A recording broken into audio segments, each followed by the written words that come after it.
সফলতাৰ সমাপ্তি ঘটিল নাট গুঞ্জৰণ 2026। অজিত শৰ্মা নাট্য বিদ্যালয় আৰু শান্তি মিলন সাংস্কৃতিক গোষ্ঠী দেৰগাঁও উদ্যোগত অনুষ্ঠিত নাট গুঞ্জৰণ 2026ৰ সফলতাৰ সামৰণি পৰে। 9 আগষ্টত গোলাঘাট MSR থিয়েটাৰ ছ'চাইটি হলত আয়োজিত এই বিশেষ নাট্য অনুষ্ঠানত শ্ৰদ্ধাঞ্জলি অনুষ্ঠান, বন্তি প্ৰজ্বলন আৰু মঞ্চ উদ্বোধনকে ধৰি বিভিন্ন কাৰ্যসূচী অনুষ্ঠিত হয়। অনুষ্ঠানৰ মঞ্চ আনুষ্ঠানিকভাৱে উদ্বোধন কৰে অসমৰ এগৰাকী বিশিষ্ট অভিনেতা, গোলাঘাট জিলাৰ গৌৰৱ তথা নেত্ৰকায় খ্যাত অৰুণ হাজৰিকাই। মঞ্চ উদ্বোধনৰ পাছতেই ক্ৰমে 3খন নাটক মঞ্চস্থ কৰা হয়। প্ৰথমখন নাটক আছিল ডক্টৰ প্ৰদীপ বৰা ৰচনাৰে আৰু মামু নাথৰ পৰিচালনাৰে ঔ মেঘ মেঘ বৰষুণ দিয় কিয়। দ্বিতীয়খন দৰ্শনীত মঞ্চস্থ কৰা হয় ৰাষ্ট্ৰীয় নাট্য সমাৰোহত শ্ৰেষ্ঠ নাটকৰ সন্মান লাভ কৰিবলৈ সক্ষম হোৱা আমাৰ মুস্কানে আকৌ নাচিব। নাটকৰ ৰচনা কৰে শিশু নাট্যকাৰ অৰিয়ন কুমাৰ বৰঠাকুৰ আৰু যুৱ সাংবাদিক, সাংস্কৃতিক কৰ্মী তথা নাট্য বিদ্যালয়খনৰ সম্পাদক অনাদি কুমাৰ বৰঠাকুৰৰ পৰিচালনাৰে নাটকখন মঞ্চস্থ কৰা হয়। আনফালে তৃতীয় দৰ্শনীত মঞ্চস্থ কৰা হয় কদমতলৰ নাট্য সন্ধিয়া।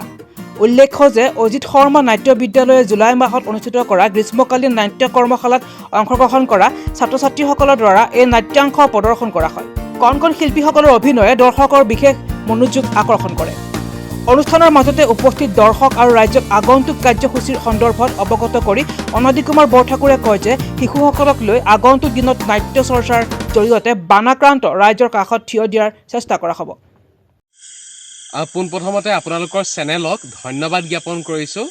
আৰু আজি সন্ধিয়া বেলাৰ পৰা বৰ্তমান নিশা 11 বজালৈকে আমাৰ অনুষ্ঠান চলিলে আৰু গোলাঘাটবাসীৰ লগতে দেৰগাঁওবাসী লগতে সমগ্ৰ গোলাঘাট জিলাৰ বিভিন্ন প্ৰান্তৰ ব্যক্তিসকলৰ সহায় সহযোগিতা উপস্থিতিত আমাৰ এই অনুষ্ঠানটি যথেষ্ট আচলতে উলহ মালহেৰে আমি পাৰ কৰিলোঁ।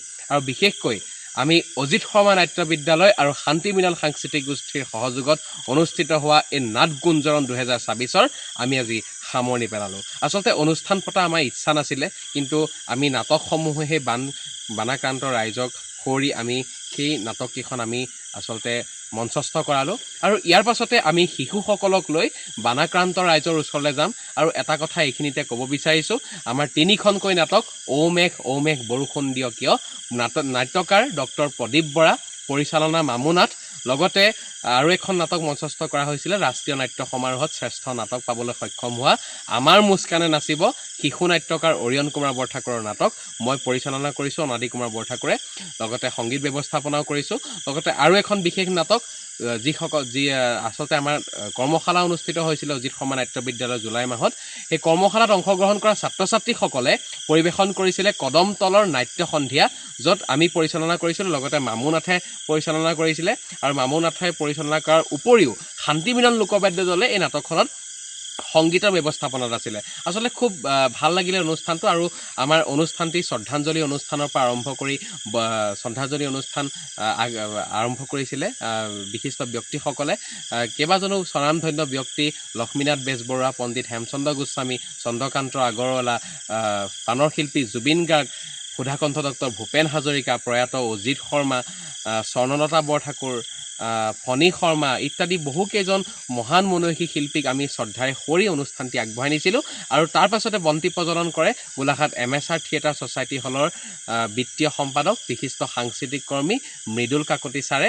আৰু তাৰ পাছতেই আমাৰ নাট্য সন্ধিয়া উদ্বোধন কৰে আমাৰ অসমৰ এগৰাকী যশস্বী অভিনেতা, বিশিষ্ট নাট্যকৰ্মী, অভিনেতা, অসমৰ ৰাজ্যখনৰ ভিতৰত এগৰাকী জ্যেষ্ঠ অভিনেতা অৰুণ হাজৰিকা, নেত্ৰকায় খ্যাত অৰুণ হাজৰিকা ডাঙৰীয়াই আমাৰ এই অনুষ্ঠানটি উদ্বোধন কৰিলে।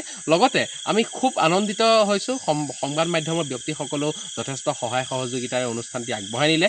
আমি আপোনালোকক ধন্যবাদ জ্ঞাপন কৰিছোঁ। 3খনকৈ নাটক, অভূতপূৰ্ব ৰাইজৰ সঁহাৰি আৰু শিশুসকলক লৈ আমি যি সপোন দেখিছোঁ, এই সপোনক আপোনালোকে অকণমান সহায় কৰাৰ বাবে আপোনালোকক ধন্যবাদ জ্ঞাপন কৰিছোঁ। অভিভাৱকসকলকো এই মাধ্যমৰ জৰিয়তে ধন্যবাদ জ্ঞাপন কৰিছোঁ।